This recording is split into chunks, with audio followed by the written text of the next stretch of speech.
Day Get Together. Oh, we're just so delighted you could come and join us celebrate Minnesota, celebrate a wonderful family love story, and these wonderful people. Oh, hey, better? Mic's on. Well, hi. That's a lot better. Welcome to our great Minnesota Get Together. One quick thing, if you are here to adore some of these wonderful, resplendent beams of hope in the world, we ask that you come up to the stage afterwards, and if you want to take them for ice cream or whatever you'd like to do, see my good friend Jennifer here, and we'll sign them out to make sure everybody stays safe and accounted for. All right, so now turn to your neighbor and say, ooh, this is going to be really good.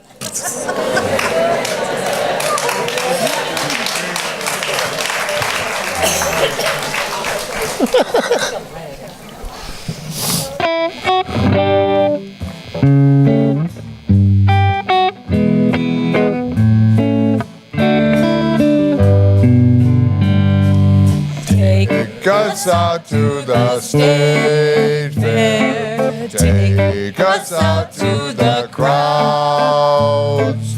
We want to see the steam engines crash, and then drag away with the Dutch Willie Pronto pups on.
Summer green has turned to brown and gold and crimson and fallen from the trees. Even the sky is gray and cloudy. Temperature is almost cold. Winter's coming. And something else very important, especially to a young man earnestly talking to his grandfather across the corner edge of the dining room table. So what do you think, Grandpa? There was a pause. Then the older man rose. Grandma's in the kitchen, giving your lady the 3rd degree. Was the old man's response. Well, you liked her. I mean, she's pretty. Why is our impression so important, Adam? You have to make the decision. I already have. It's just one that I'm not sure of. How to tell your father and mother? Sometimes fathers and sons don't get along so perfectly well. Yeah, not so good sometimes, I think. Listen, your lady and your grandmother are going to be jabbering for a while. Let you and I take a walk. Grabbing their coats by the front door, they were soon down the street, heading toward Grandpa's favorite haunt.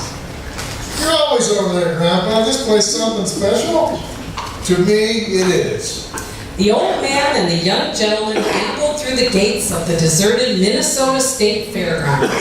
Pointing at things as they began walking down the middle of Dan Patch Avenue, the old man began.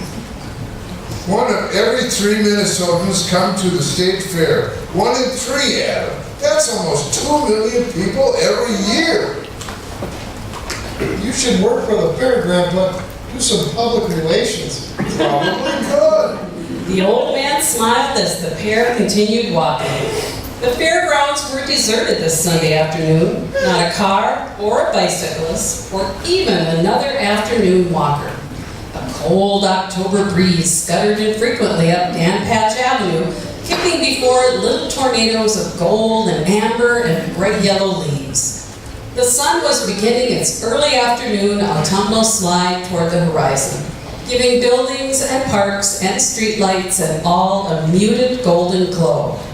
The old man stopped and pointed. Know what that building is? Grandpa, the state fair was never high on mine.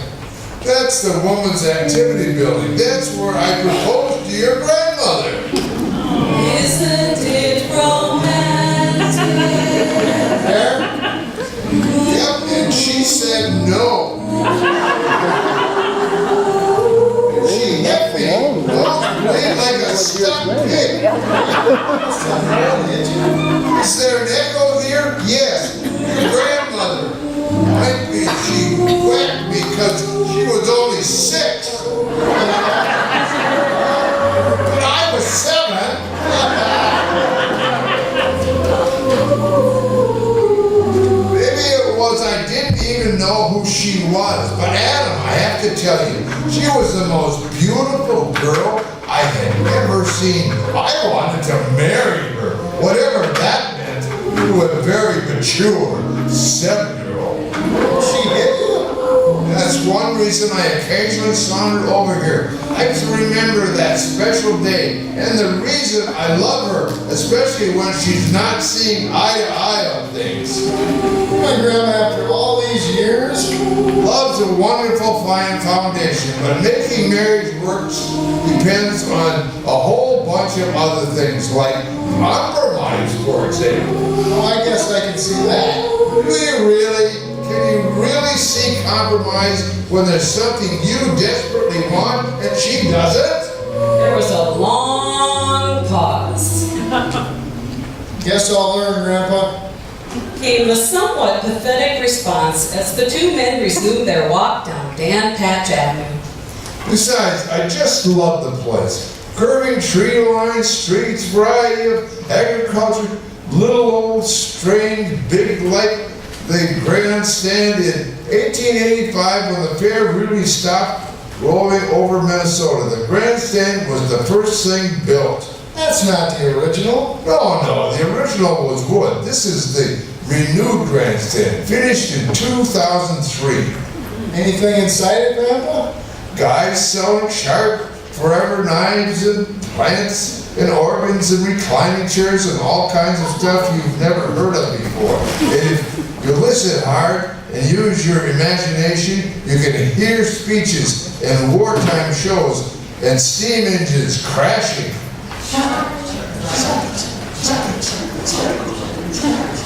Wait, Grandpa, steam engines crashing? Grandstand shows in the early 1920s and 30s. On purpose? You should have seen the steam, clouds of steam, almost as big as the clouds that came to see the two iron monsters collide. Wow. At 60 miles an hour.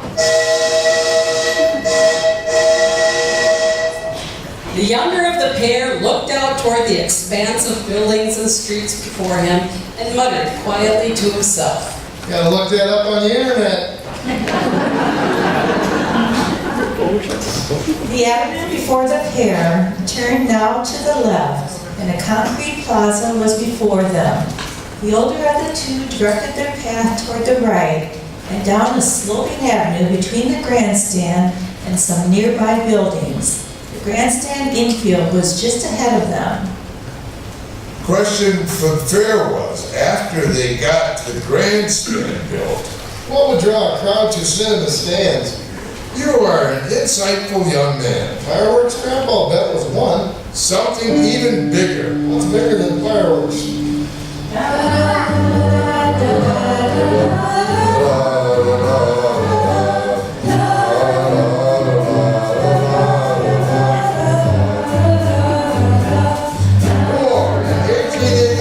They put on a mock Civil War battle. Brought in, they said, 75,000 onlookers. There must have been darn near everybody in the state of Minnesota back then.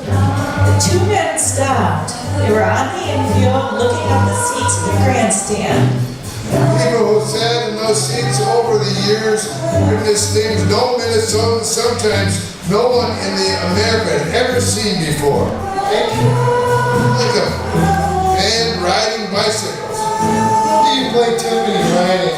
Very first playing of the Minnesota March by John Philip Sousa.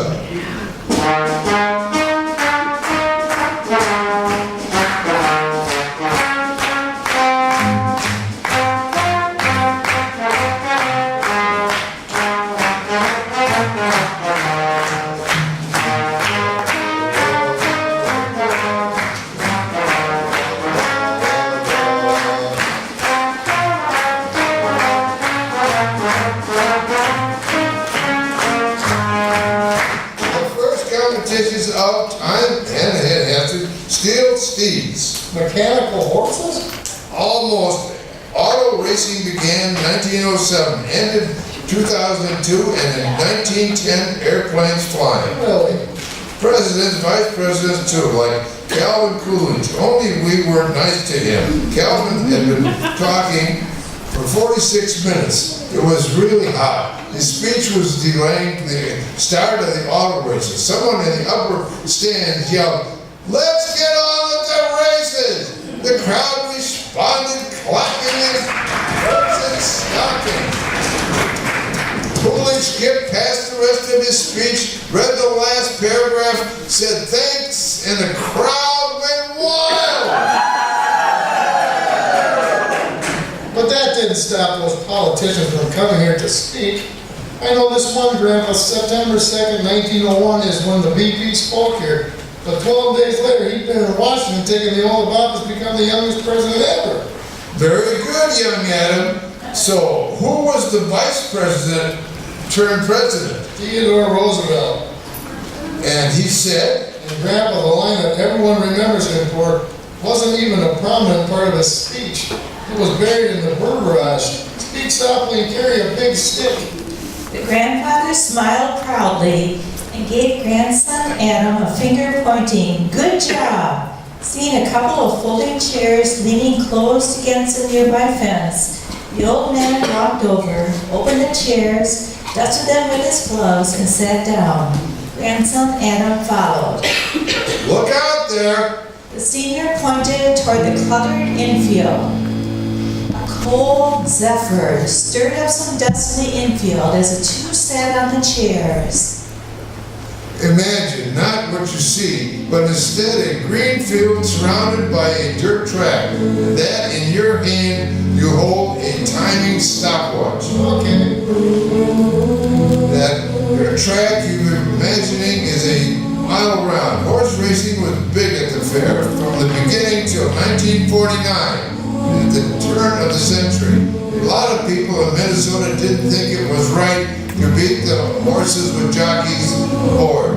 It was less evil, they felt, to beat a horse that raced the clock. One of those was a harness racing horse, owned and trained in Minnesota. This horse raced the clock. Adam looked from his open hand to his grandfather and smiled knowingly. So I never connected the avenue to the animal. Man Patch, right? Imagine, September 8th, Saturday, 1906, wind blowing across the field, like now, getting on towards 4 p.m. Like now? Yes, just like now, last day of the fair. Dan Patch is here. At Southern Racetracks, he ran the mile in 1 minute and 55 1/4 seconds. That was his official time. On this September 8th day in 1906, he was going to try to beat that time. How old was Dan? 10, I believe, past his prime for breaking any records. 30,000 came that Saturday to see Dan run. They waited a couple hours till the wind died down. Now it was late afternoon. Crowd grew hushed. Dan was on the track. Officials started his clock. And that whole grand stand. The only thing you could hear were the echoing sounds of Dan's hoofs on the track, even when he crossed the finish line. Not a peep from the crowd. Everyone waited. The official took the megaphone, no mics back then, announced the time. 1 minute, 55 seconds. Flat. The crowd went nuts. Absolute pandemonium. Men tossed their hats, ladies their hankies. Everyone poured from the stands to the surrounded Dan patch, and they stayed celebrating till it got dark, and they had to lead Dan off the track and back to his stall. While it wasn't official, the 155 flat, it was 32 years before another horse would equal 155 flat, and another 22 years after that until a horse would better 155. There was a long pause, another slight gust of wind, another little whirl of dust in the infield. Adam stood up and folded his chair. Grandfather stood, folded his chair as well. The pair began walking toward the fence. Thanks for the story, Grandpa. There's more, you know. Well, that I'm sure, but Grandpa, we came over here to talk about my little concern.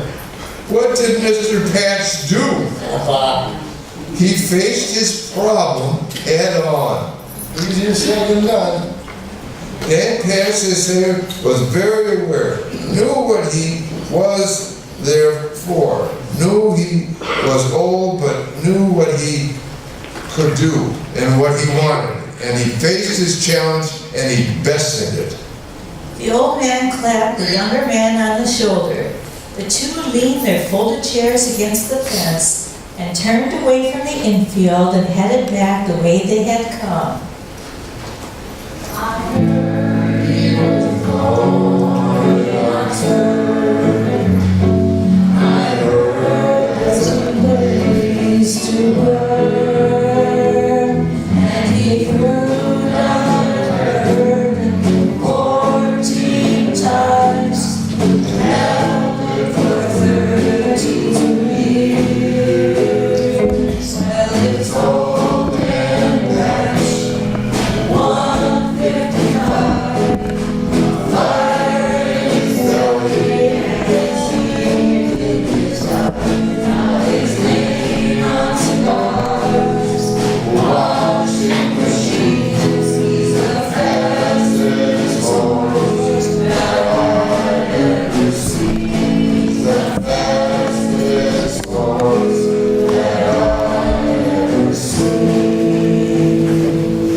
Sunday afternoon delicacy. See, that's why we get married, so we can eat.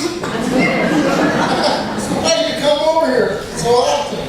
For inspiration, Adam, and just to try something new on stick. Grandpa, You haven't been to the state fair in how many years? there are so many things we both need done. And a few of them really can wait. Take a break, go away, grab some fresh air. Flush all that stuff out of your heads for a day or two. And that's why you come over here, besides inspiration and something on a stick just to get away? There was a long pause between the two as they crossed Dan Pass Park and began their wander down Kearney Avenue towards the longer than wider parking lot. On which stood last year's Midway as they crossed the street in front of the Commissionary Building. Let me ask you, Grandpa, other than confronting my father as Mr. Patch did, Are you sure you're not hungry? now's not the time to talk about. Can she cook? She's learning. For sure then. Food on a stick might just be.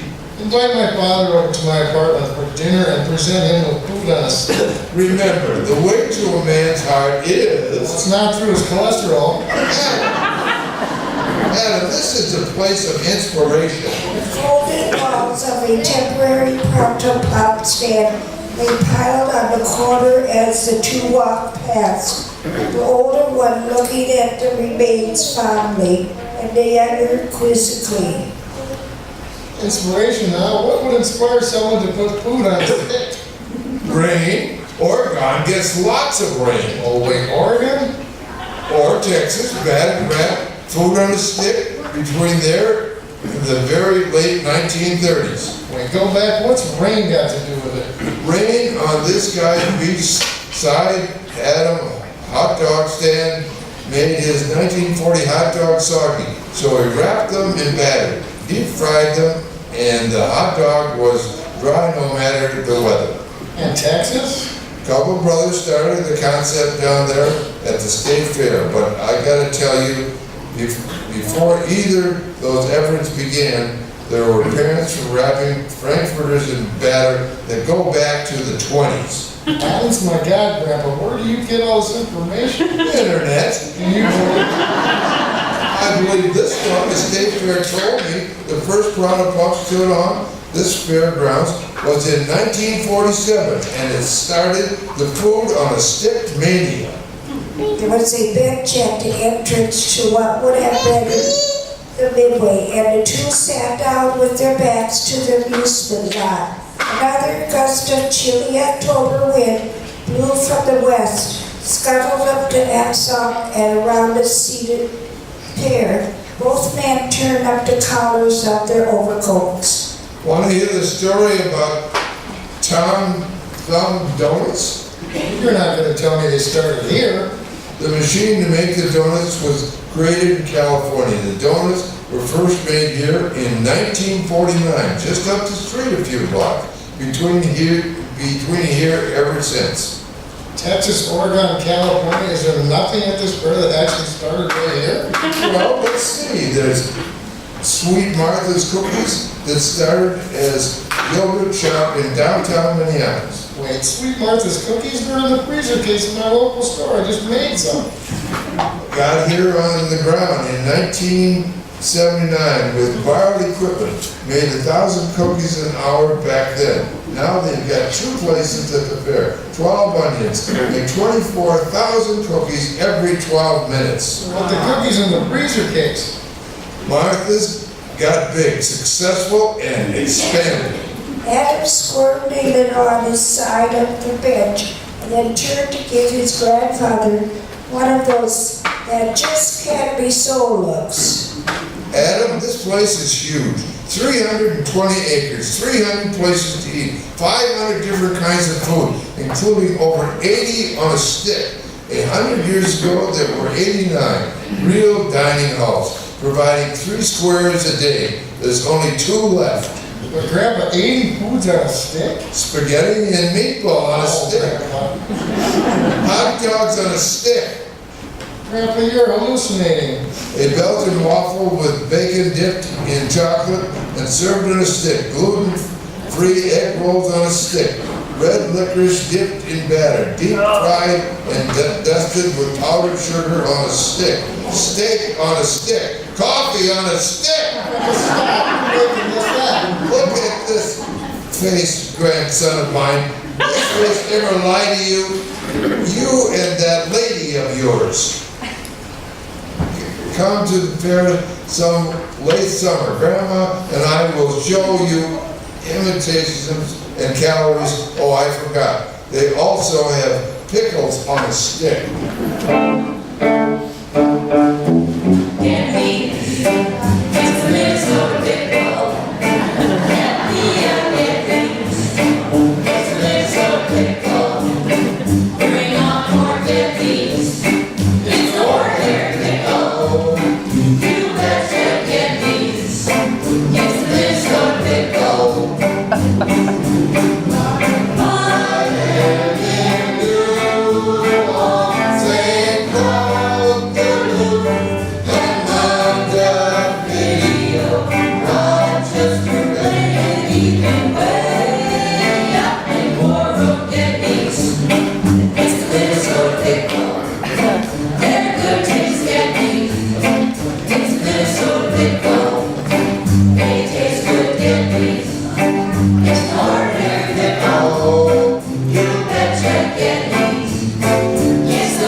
hands grew verbally louder.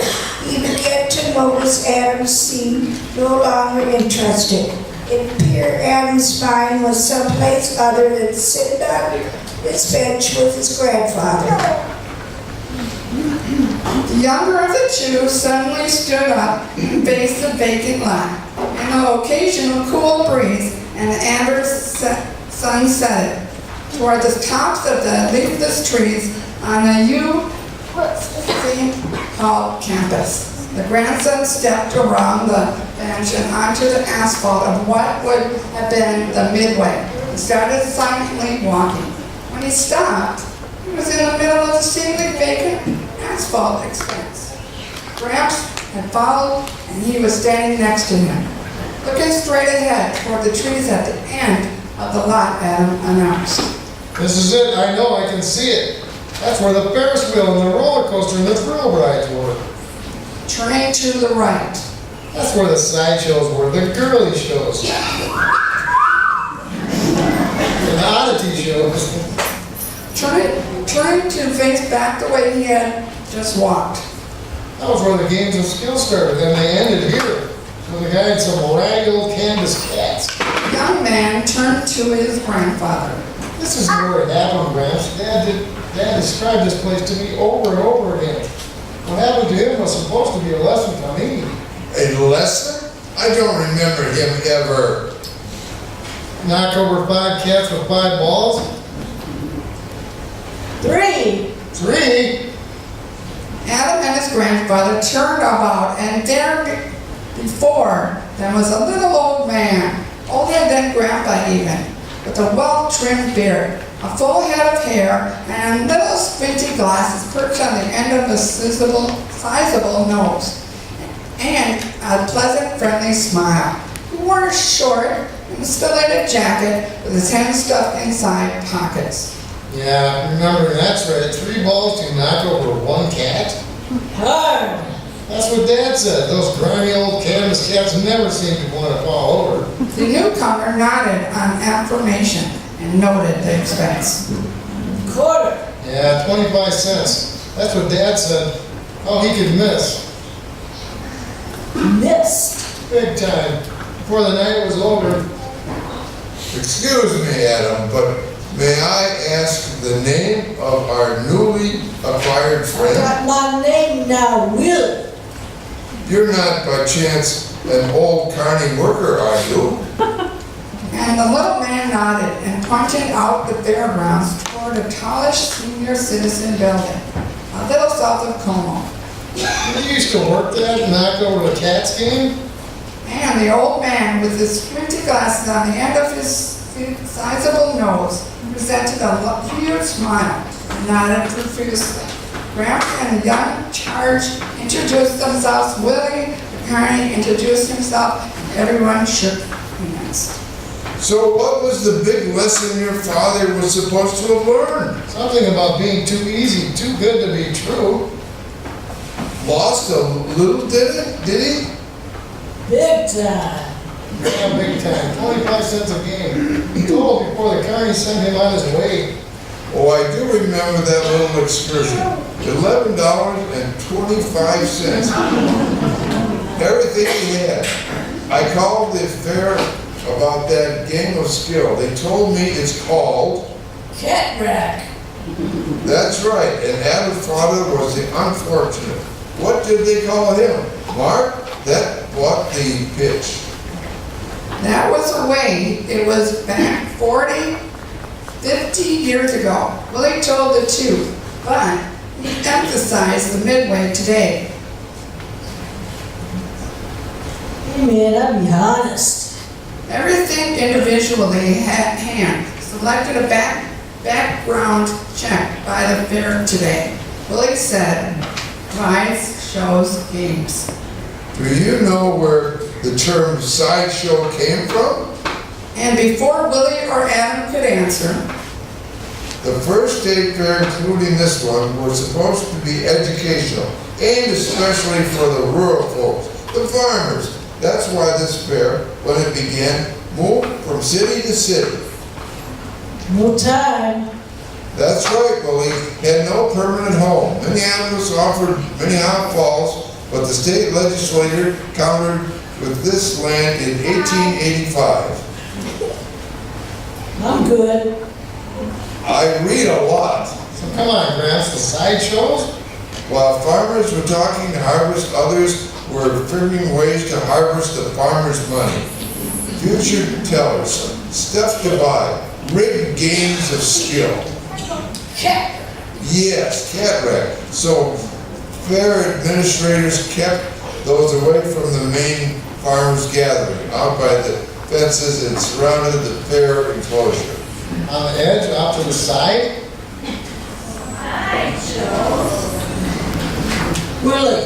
Willie, is that you? Come on over here, Willie. A middle-aged woman standing on Como Avenue when he meets Canfield Street at the far corner of the fairgrounds. Willie and the two companions walked briskly toward the woman. The sun was dropping and still lower, and they couldn't get good look at the lady until they got closer to her. Might know you, I found you here. Gentlemen, thank you for watching over Willie. He was telling us about. Talk you here off. He will, before retirement. Willie, every year came to this fair. Worked this where you men were. I kind of watched over some of my retirement buddies. I used to work here too. So you know a lot about this fair. About the money, goobers, they work where you work. Yeah, say that. Well, they were willing. Today it's all nice and neat here, and clean and pretty, but down there, where you were, 120, 130 years ago, not so good. People complain about the cheaper stuff for sale and the shows, especially the girly shows. But you know, the fair did some cheating and discovered that 77 cents every dollar spent at the fair went to the girly shows and the cheap stuff. Only the criminal entry didn't decide to police himself.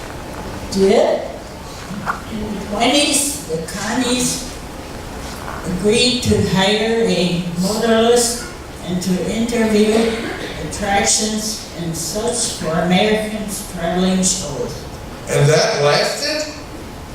3, 4 years, man. But it did bring new shows and new rides. Even one invented here in Minnesota, Tilt-A-Whirl, made just some of here in Faribault. He built at this fair in 1926, made two. There used to be more pertinent rides here than the present ones. 1933, Minnesota State first fair in America with 4 Ferris wheels in one spot, right about where we were standing. I'll be 1950. Some guys built a roller coaster and the giant carousel up by the grandstand. Roller coasters lasted till 1935, the carousel till 1988. Today we got Skyride that went up in 1964, Space Tower in 65, Sky Glider in 2001. And lakes. Lake? Where the Midway is now, fair dredged. It made a lake, tried to build a canal, but the water kept ledging into the ground. Fair filled the lake and canal and made this big lot for the rides and such. Busy Como Avenue was just a few steps away, and the sun was beginning to drop into the leafless trees just above the place of separating. The light blue overhead was beginning slowly determined darker hue. Willie turned toward Thea and Como Avenue. Took a few steps and turned back to ask. Hey, why? Why did we come here? To the fair? Grandpa's offering ways for me to tell my father I want to get married. Oh, signal? Not Signal? long. Oh, Midway suggests a plan. I don't know. That game my father lost. Yeah, can't wreck. Maybe make the prospect so enticing he can't oppose. Or, as we say in the county business, develop a set a graph, then pull out the mark and turn the tip. That should do it. That's what I suggest. Right, my thoughts exactly. Whatever you said. I've got a lovely heart to open up. Every promise in a row. Take one small one, something in your head. Every twist of memories to look is always there. I've got a lovely heart to open up. Every more you grow, make you rich. There stands the heart, the eye of the light, singing, roll, roll.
Before the street lights in the deserted fairground would snap on.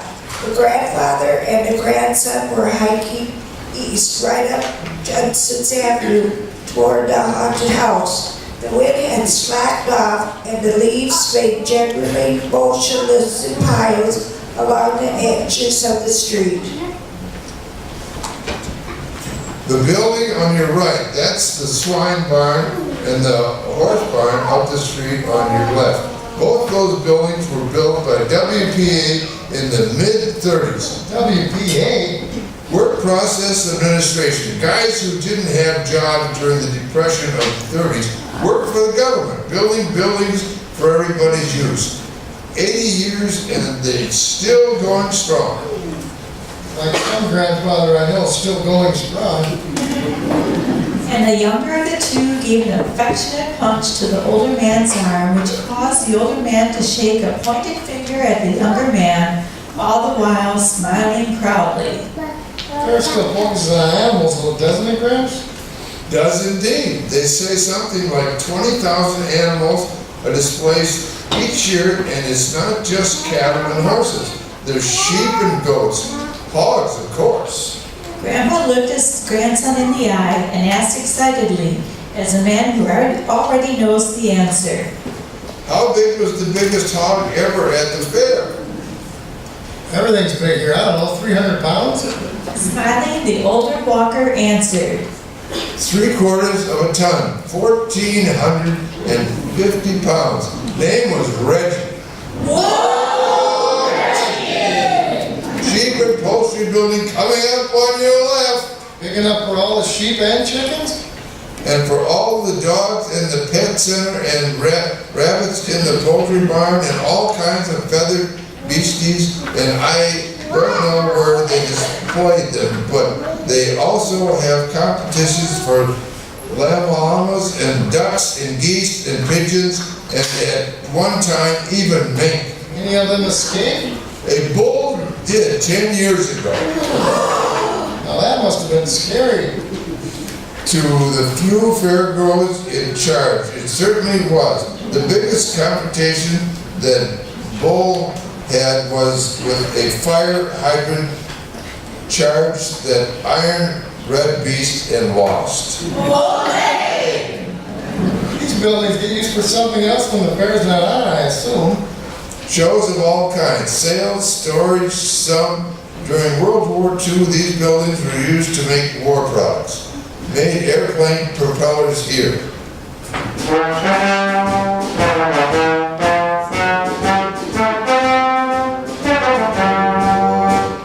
How many animals, Grandpa? 20,000? And another 8,000 humans to herd and display them, and not just male humans. 1915, the first girl entered livestock. Kids have been competing for the very beginning in Boys and Girls Club.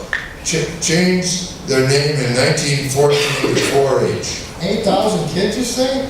Fill up that 3-story 4-H building a couple blocks over. Eat 40,000 meals every fair. Say, did I ever tell you about the baby competition?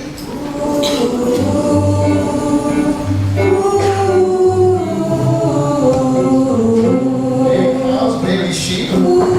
Baby babies, human babies, city versus country babies, Minneapolis versus St. Paul babies. Competitors every year starting 1913.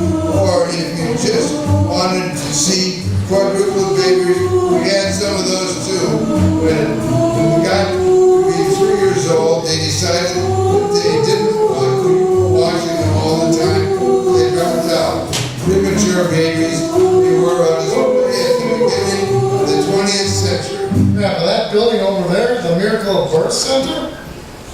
That's one of the newest at the fair. Minnesotans today are way more urban than rural. A lot have never seen the birth of an animal, so the FFA and the state fair shows them. 150 to 200 live births, lambs, calves, piglets, chicks, and ducklings every fair. In that big log building with the tower?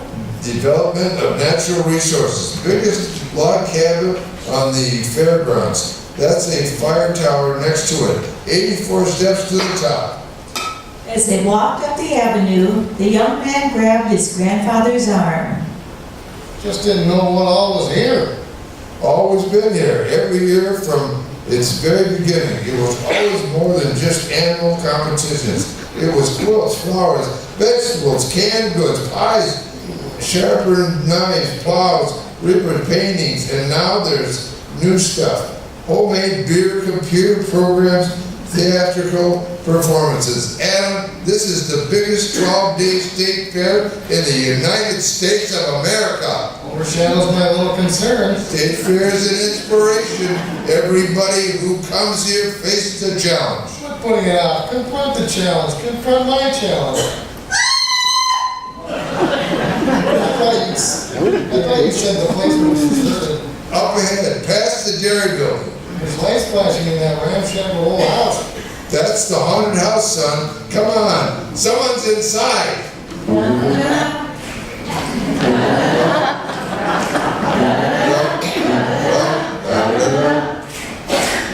run was only a little more than a block. It was all uphill. Both men arrived outside the spooky-looking attraction, breathing heavily. No terrible sound came from the building now, except for a distant screaming noise and the muted creaking of doors opening or closing. Without a sound, Adam motioned to the older man to go around the house on one side, and that he, Adam, would patrol the other side. Cautiously, they began their silent maneuvers until they met at the rear entrance at the back of the building. As they stood mumbling about who would enter first, The rear door banged open and a lady in a werewolf mask emerged. Her arms were piled high with costumes and masks were hanging from her hands. Well, looky who's arrived. Come on. Wait, we're just, Which temp agency you guys from? Need to know how much this is gonna cost me. Oh, we're not. Allergic, are you? Can't have you coughing and wheezing. my name is Adam. The grandson began, standing between the back door and the lady with the werewolf mask. This is my grandfather, and we were just walking by when he heard you scream, and we thought you... Then she took her off her mask and in the twilight of this early October evening displayed a face of a 40s lady, short blonde messy hair and bright blue eyes. Name's Mary Jo, and I can help clean up after the fair is over. Temp guys probably couldn't find the place. If you'd like, I could use the help. Free passes to the haunted house for next season. Can't miss a chance like that. Sure, I guess. Well, come on, you two.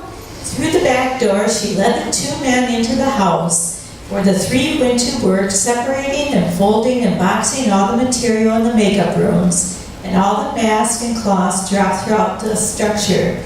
Surprisingly, the cleanup didn't take long. As they were loading the last box into the SUV, Mary Jo couldn't help but ask why they happened to be on the fairgrounds. We're trying to devise a plan to tell my father I want to get married. Found a lady? Well, yes, You love her? absolutely. Want to spend the rest of your life with her? Forever. Then marry her. Love her and enjoy the surprises that follow. Good advice. Or do what I did. I got married, came home for the first time about a year later and said, "Hi, Daddy, I'm married and I'm pregnant." And as I was getting out of our car, my water broke and we went right to the hospital. Not a question was asked. My solution. Both men said nothing. Both looked at the other. Then both looked at Mary Jo as she closed the back doors of the SUV and climbed into the driver's seat. Sure want to thank you for all your help. She said, leaning over the open driver's side door, Got your passes? and both men, still in their own quiet shop, patted their coat pockets and nodded. The driver's side door closed, the vehicle started, and Mary Jo was off, down the street and around the corner and out of sight. It was a moment before the two men resumed conversation. It really was. The best advice I got so far. Get pregnant and then? They exited the haunted house grounds and started walking silently down Underwood Avenue and around the horticulture building toward the front gate. What did she call it? An annual tradition, I think she said. Going to the haunted house. I guess that's okay for some folks, though there are other traditions I think I'd rather do every year. Like checking out those ever-sharp knives? Yeah, and the butter sculpting of the Princess K. Actually, that may be the longest running tradition at the fair. The dairy industry's been sculpting full-size people and animals since 1898. For the nighttime fireworks, they ended every grandstand show since 1899. You were listening. Or Tom Thumb Donut, or a visit to Machinery Hill. Machinery Hill. Well, we don't get that far in tonight's little hike. Hill is up that way a few blocks. But farm machining been part of the fair from the very first. We were quiet and huge as right after World War II. That's when almost a quarter of the entire fairgrounds was covered with all kinds of farm machinery from 100 different manufacturers. When you guys come to the fair, Grandma's first stop every year, I'll bet, is the baked goods competition. Mine is baked goods, especially pies. Hers, home improvement. You both come here every year to the fair? See the Midway. Check out the pigs and llamas. Visit the International Bazaar. See what fine art Minnesotans have created. And then we splurge. A cinnamon caramel apple mini donut sundae. You don't. With peanut butter. No, that's where we end our annual state fair visit. The two men stopped in the middle of Underwood, and the old man pointed past, beyond the Skyride terminus, a block away to Ye Old Mill.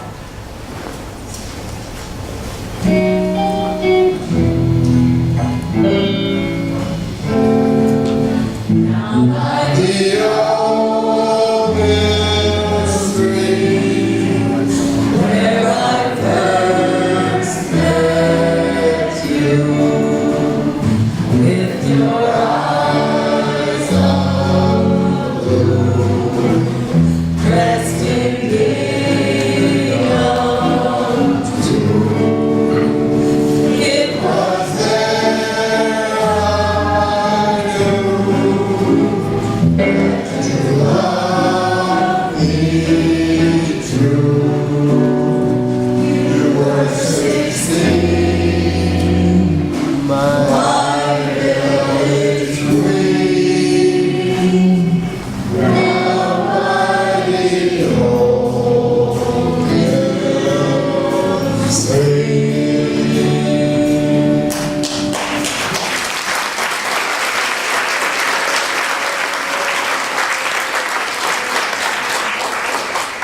Been there since 1915. State Fair just bought it. But till that happened, the same families that built it ran it every year.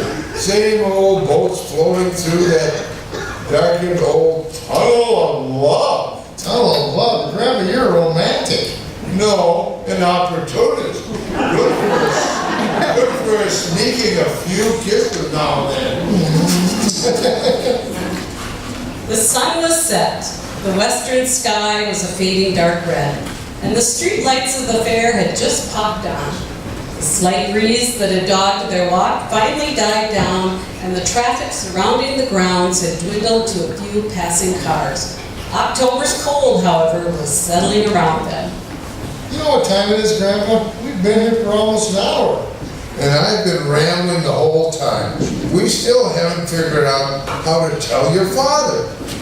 No, but I got some good advice, like what you and the fair, all of the fair said, just confront the issue. That said, don't forget Mary Jo's admiration. Expect some surprises. Come on, Grandpa, let's go home. And as they turned and started for the entrance gates, they noticed a shadowy figure walking toward them. Moments later, under a streetlight, they met. Dad, what are you doing here? I stopped by to see Grandpa and your lovely wife. You know why, I met a young, beautiful woman there. You know what she asked me? She asked my permission to marry you. The young man could say nothing. He gave his grandfather a quick questioning look, to which the old man replied, Mary Jo was right. Expect surprises. Well, what do you think, son? Dad, I've known for months what I think, what I want, what I've been. Is that a yes or a no? the father asked, smiling. Oh my, it's a yes, and it has been for months and months. I really love that lady, Dad, I really do. Well, let's go home and break the news to your intending. She's really a very lovely girl. The grandfather added as the three men began the journey back to Grandpa's house. Thanks again, Grandpa. The young man said, touching the old man's arm. Don't have anything to do with it. No, I get it. So now that's settled, let's get down to planning a wedding. And like the three musketeers of the Alexander Dumas novel, the three strode off into the sunset toward Grandpa's house. Our state fair is a great state fair. Don't miss it, you'll be happy day. It's dollars and donuts at our state fair. It's the best state fair in our state. Our state fair is the best.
wonderful organization. And because of that, we'd like to ask Sally Hepson to come up here. Just for a second. She's the lady who created this whole concept and has traveled and developed it.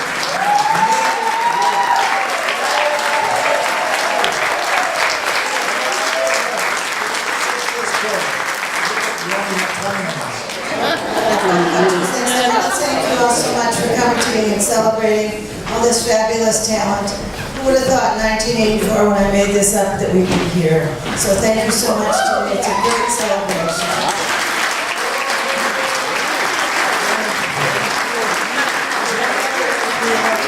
A very special lady, Marissa Frankenfeld. Is she here? Marissa? Are you in here? Come on up here. This is the lady who turns over a 540-seat theater to an organization free of charge to present a program.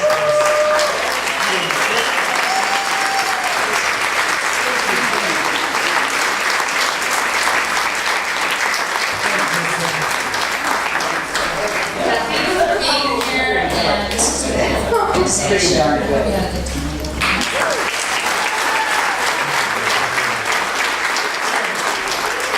are some ladies who don't ever get very much in the way of information or accolades or anything else.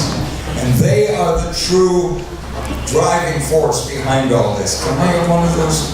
Yeah, Mr. Christian, this is my good-looking son. Where is Jennifer?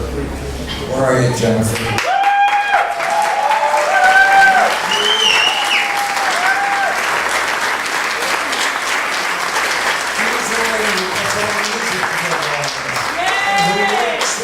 Talks to them and deals with it. It is wonderful. Where's Kari? Where's Kari?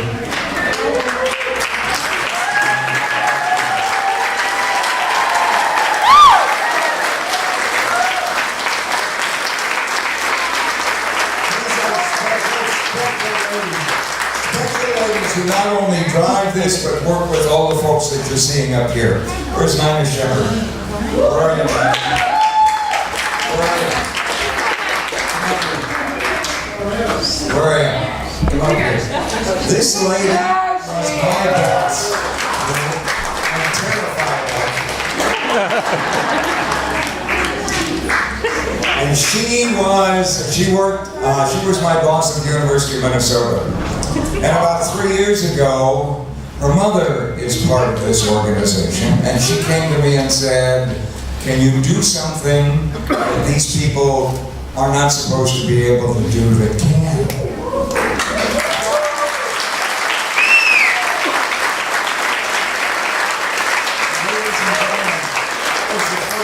That was 3 years ago, and this is the second one that we've done, and it's because of her, because of her thoughts, because of her concept.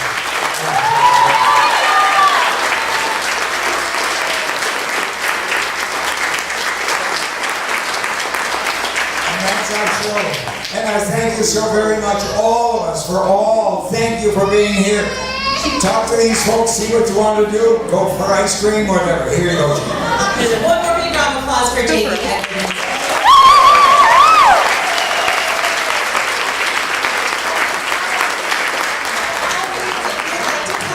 Congratulate your special someone. We really appreciate you all being here and cheering them on. Could we give our audience a round of applause for their fabulous audience? Your love and support means so much to us. Feel free to come on up and say hello. We want to be safe, so if you want your loved one to come down and visit with you, we just want to help up and downstairs.